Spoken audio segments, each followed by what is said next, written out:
नमस्ते सबैलाई। अब हामी रानीगञ्ज जाँदैछौँ, दुर्गापुरदेखि मेन बिहा हुने घर। ल ल ल दोस्तीको माया प्रीति दुईजना लङ्गटी यार होइन।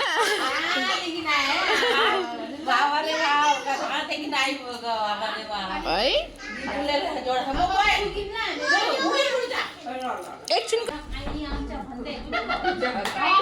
दुले राजा सिना भाउजू यही दुले राजा यहाँ चाहिँ भिडियो मात्रै गरेको छु।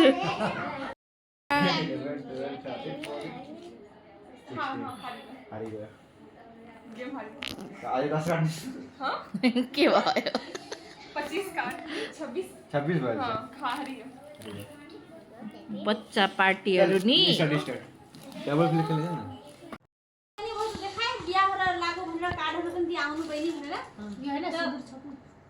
यो सिन्दुर मैले त खुबै कराए दिदी भनेर आमा बाबाले भन्नु त्यति राम्रो घर परिवार थियो उनको हैन भाउजू यस्तो भुले भन्छ के अब बहिनी चाहिँ केटीसँग भाइको बिहा हुने रातिको 12 बज्न आइसक्यो, गफ सकिँदैन र यो भोलिको तयारी हुँदैछ। बाई।